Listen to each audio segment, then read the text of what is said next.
Eu gostaria, nesta oportunidade que me foi concedida, de trazer uma meditação para esta amada igreja e por todos aqueles que nos acompanham, a respeito do tema, o poder de uma vida irrepreensível. O poder de uma vida irrepreensível. Já há algum tempo que eu venho meditando neste tema, estudando a carta do apóstolo Paulo aos Tessalonicenses, as duas cartas, mas particularmente a sua primeira carta, também a sua segunda. E nestas cartas o apóstolo Paulo trabalha muito este tema da vida irrepreensível do crente. Gostaria de começar lendo 2 versículos na primeira carta aos Tessalonicenses, no capítulo 2, versículos 9 e 10. Diz assim o texto sagrado: porque bem vos lembrais, irmãos,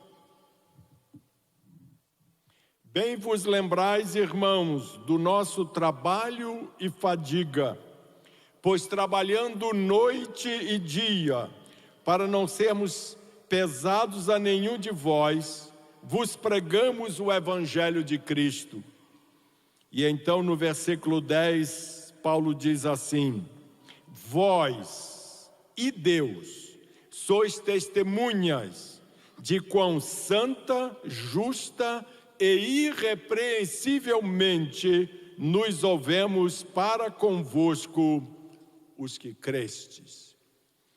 Irmãos, eis uma afirmação muito forte da parte do apóstolo Paulo: convocar Deus como testemunha de uma vida irrepreensível. Paulo afirmou aos crentes em Tessalônica: eu e meus colaboradores vivemos de modo irrepreensível diante de vocês e diante de Deus. A nossa conduta foi reta e pura. Deus é testemunha do nosso procedimento santo, mas vocês também são testemunhas de nosso procedimento santo. Queridos irmãos e irmãs, o apóstolo, ele desejava que todo crente tivesse o mesmo poder que ele tinha em levar as pessoas a Deus. E ele orava dia e noite pelos Tessalonicenses. Nós encontramos esta informação no capítulo 3, versículos 12 e 13, onde Paulo diz assim: e o Senhor vos aumente e faça crescer em amor uns para com os outros e para com todos, como também nós para convosco, para confortar o vosso coração, para que sejais irrepreensíveis em santidade diante de nosso Deus e Pai, na vinda de nosso Senhor Jesus Cristo, com todos os seus santos. Irmãos, Paulo explica claramente o que é uma vida irrepreensível.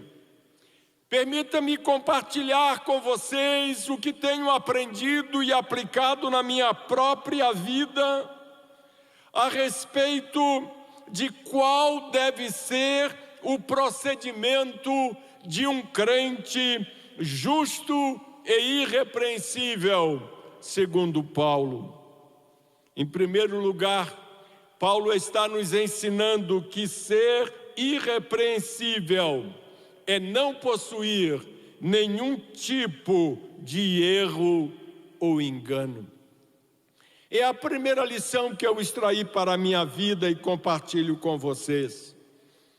No capítulo 2, versículo 3 da primeira carta aos Tessalonicenses, Paulo diz assim: porque a nossa exortação não foi com engano. Meus irmãos, o cristão irrepreensível é aquele que não possui nenhum erro no coração. Paulo está dizendo, nas minhas palavras, eu não fui um enganador, pregando uma coisa e vivendo outra. O meu procedimento foi um livro aberto. É como eu entendo este texto.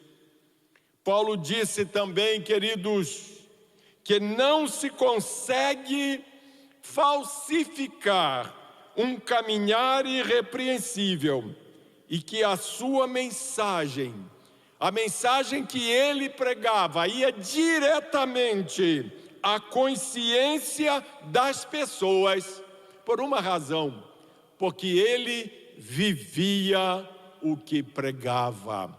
Louvado seja o nome do nosso Deus. Portanto, Paulo está nos ensinando aqui que ser irrepreensível é viver sem engano.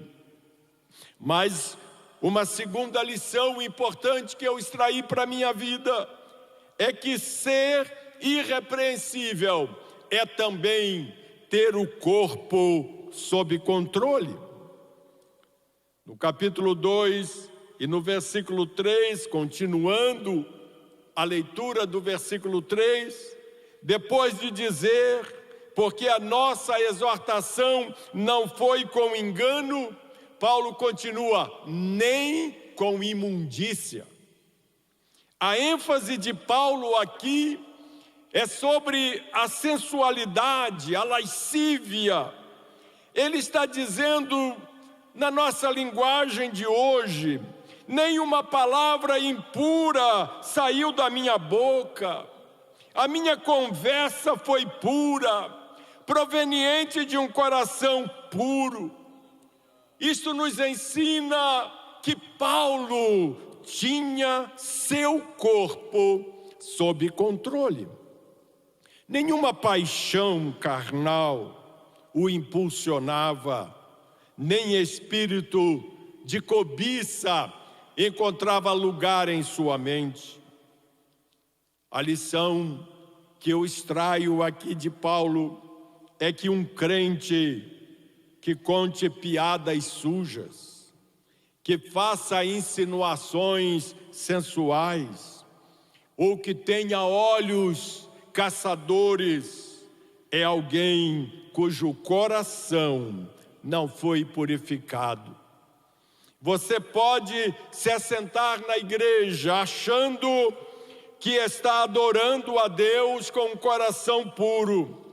Porém, se no seu trabalho uma torrente de conversa suja brota de sua boca, ou se você até dá ouvidos a piadas sujas, então você está dando crédito à sujeira. Deus não aceita isto. Você precisa ter ouvidos limpos, um coração limpo e uma língua limpa. Em terceiro lugar, ser irrepreensível é não ter a intenção de enganar. É assim que Paulo termina o versículo 3 do capítulo 2. Ele começa dizendo, porque a nossa exortação não foi com engano. Depois ele continua dizendo, nem com imundícia. E ele termina dizendo assim, nem com fraudulência. O verdadeiro cristão não é malandro. O verdadeiro cristão não é astucioso. O verdadeiro cristão não é manipulador. Não possui pecado oculto. Não possui atividades ocultas. Ele é totalmente honesto e aberto. Contudo, infelizmente, em nosso meio há muitos manipuladores. E essas pessoas trabalham para que as coisas sejam feitas à sua maneira, não através do poder ou da orientação do Espírito Santo, mas através da esperteza de suas mentes. O apóstolo Paulo, ele não andava no meio da congregação, abraçando falsamente as pessoas, dando um sorriso forçado, procurando ser admirado e aceito. Nunca. Ele nunca agiu dessa forma. Ele disse em 1 Tessalonicenses 2, versículo 7, fomos brandos entre vós, como a ama que cria seus filhos. Mas quando entrou o pecado na igreja, ele trouxe repreensão como um trovão caindo do céu. Ele não desejava e nem precisava da aprovação de ninguém, porém amava as pessoas de todo o coração. Amado irmão, amada irmã, caso você não possua esse propósito operando em tudo que você diz e em tudo que você faz, você jamais será irrepreensível diante de Deus e dos homens. Que propósito é este? Está no capítulo 1, versículo 12. Paulo diz assim: para que o nome de nosso Senhor Jesus Cristo seja em vós glorificado. Aqui está o que motivava o apóstolo Paulo a viver uma vida sem culpa.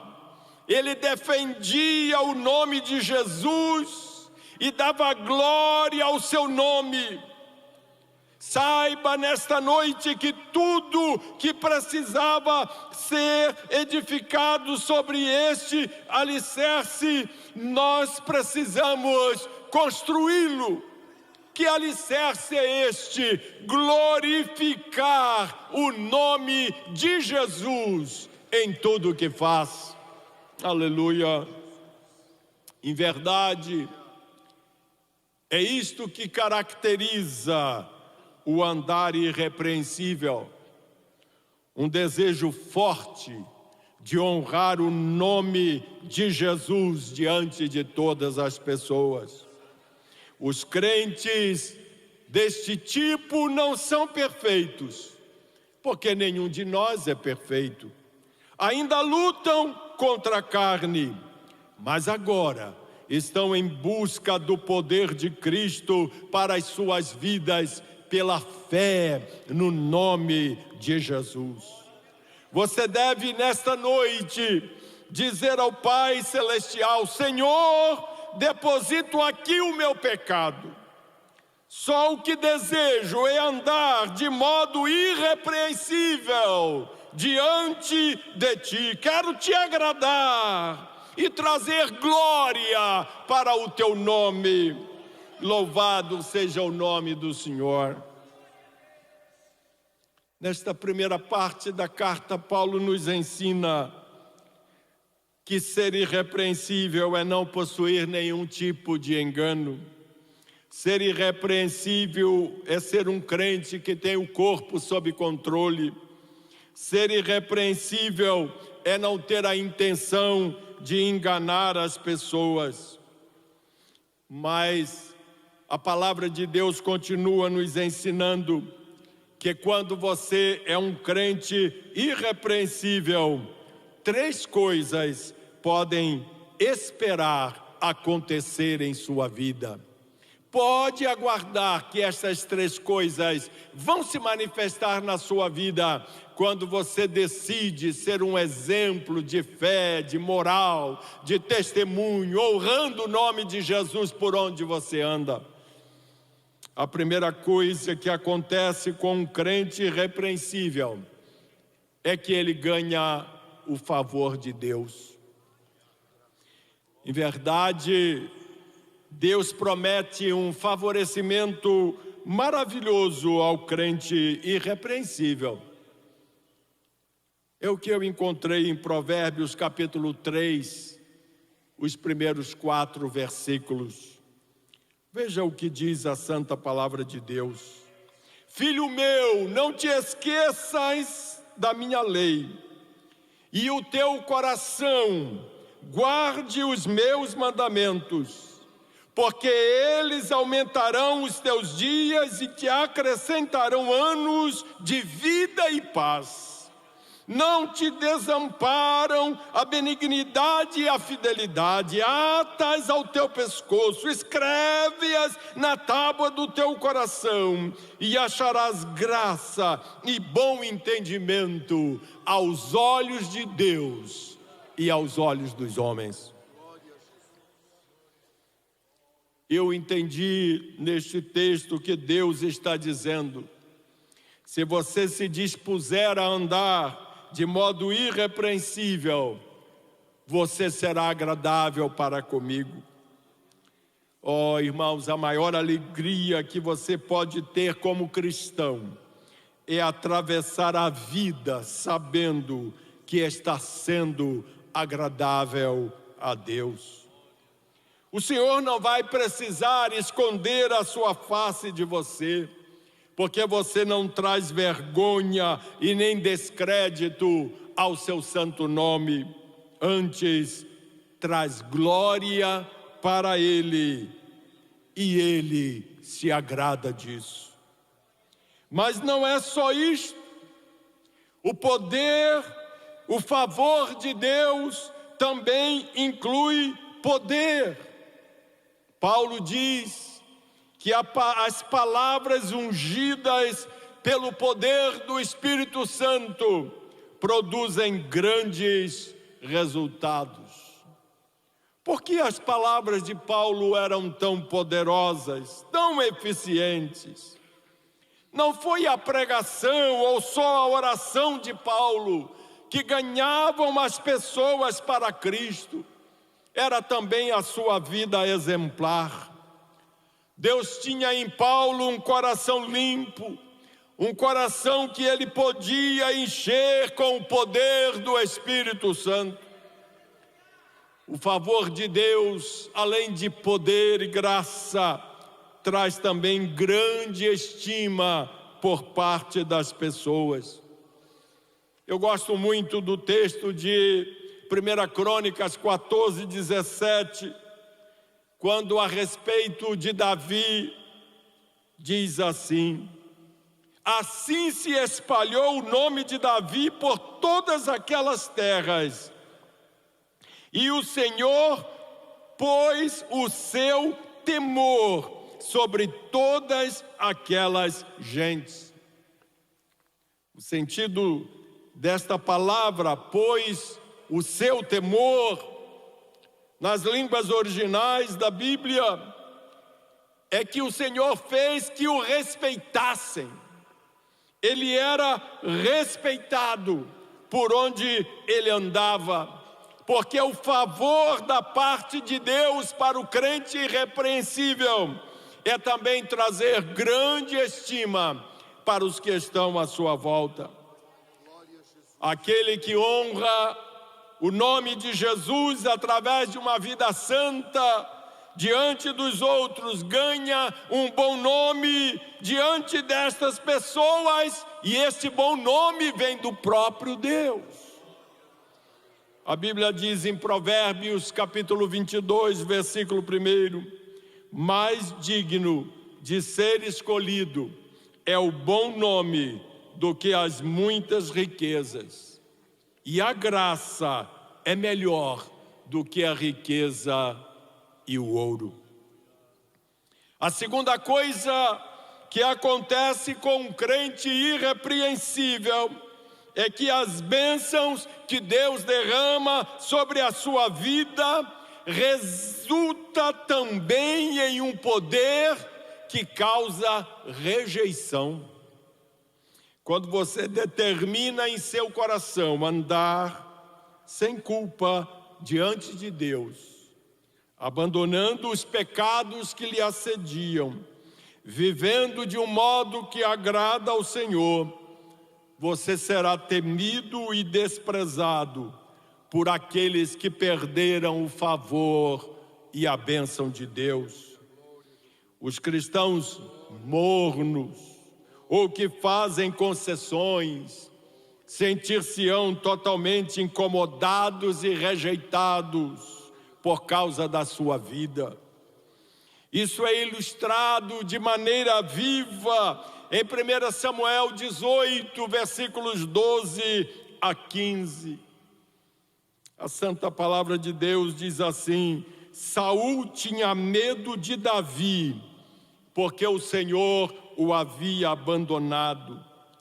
Davi tinha êxito em tudo o que fazia, pois o Senhor estava com ele. Vendo isso, Saul teve muito medo dele.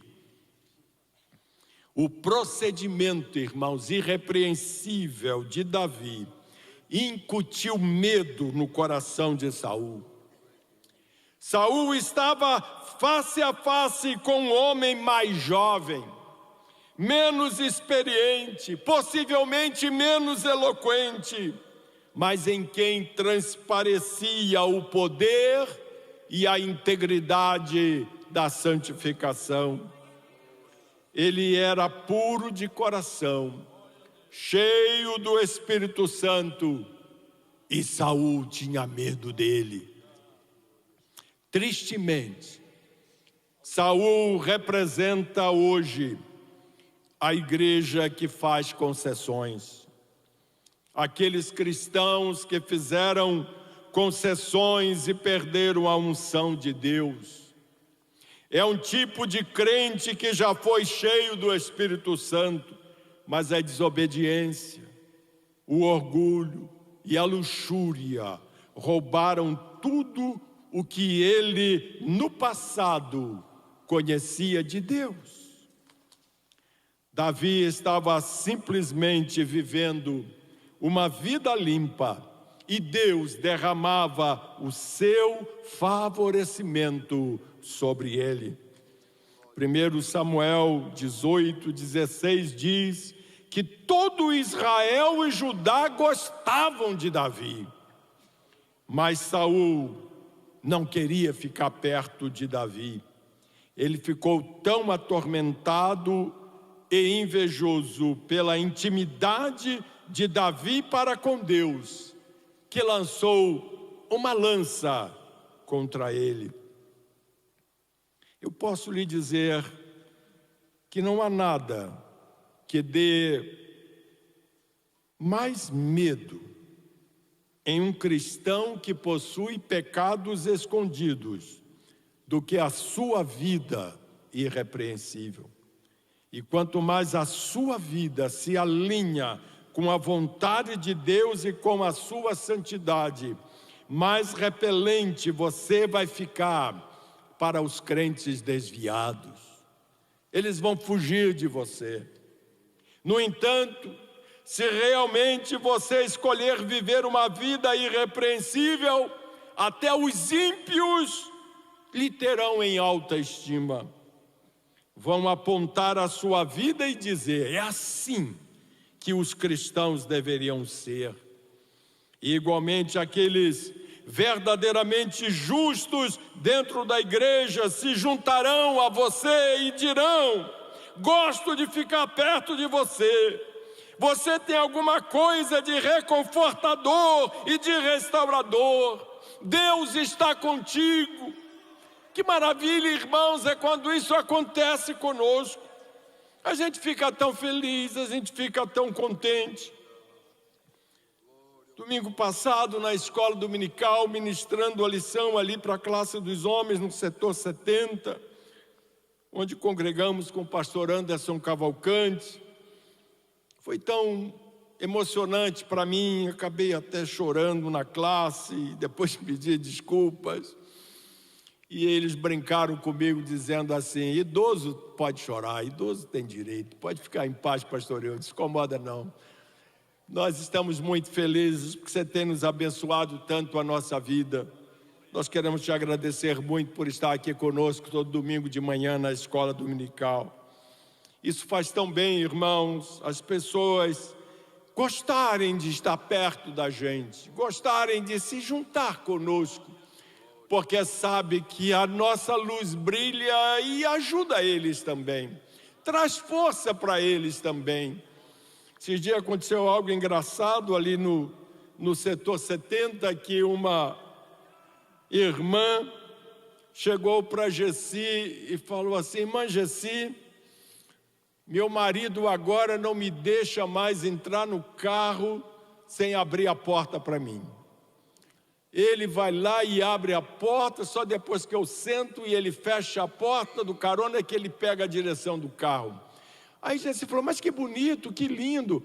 É que ele viu o pastor Eude fazendo isso com a irmã, não é?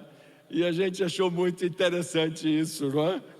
E são coisas pequenas, irmãos, gestos pequenos, mas como é bonito na vida do crente influenciar outras pessoas positivamente. Louvado seja o nome do Senhor. E, finalmente, a terceira coisa que acontece com o crente irrepreensível é que Deus favorece o crente irrepreensível com o poder para se concentrar na coisa certa. Assim que você ingressa em um caminho irrepreensível com o Senhor, o Espírito Santo lhe concede aquilo que eu chamo de poder para se concentrar na coisa certa. A vida irrepreensível de Paulo levou à capacidade de se concentrar espiritualmente na coisa certa, do jeito que Deus deseja a todos os membros da sua igreja. Em uma carta para os Tessalonicenses, Paulo faz uma das declarações mais poderosas de todos os seus escritos. Ele diz assim: pois agora temos visto que vocês estão firmes no Senhor. Sabe o que Paulo está dizendo? Ele está dizendo nas nossas palavras: eu ganho a minha alegria, as minhas maiores bênçãos, ao ver vocês crescendo em Cristo. Aleluia! Muitos cristãos hoje gastam toda a sua vida concentrada nos seus próprios pecados, combatendo a luxúria, a perversão, a fornicação ou vício durante anos. São crentes aleijados espiritualmente, sem poder, cheios de culpa e vivem como escravos do pecado. Que não seja a realidade na minha vida e na sua vida também. Eu quero concluir dizendo aos irmãos que a vitória integral é sua, se você quiser realmente. Deus efetivamente deseja que você finalmente fique livre para viver para os outros, para ministrar para os outros, para ajudar os outros a serem irrepreensíveis, para se alegrar pela obra do Espírito em todo o corpo de Cristo e não apenas em você. Paulo acreditava que uma vida irrepreensível muda o centro da atenção da pessoa. Em vez de ficar olhando para dentro de si, com uma vida irrepreensível, você passa a olhar para as necessidades da igreja de Cristo. Você passa a olhar para as necessidades do mundo.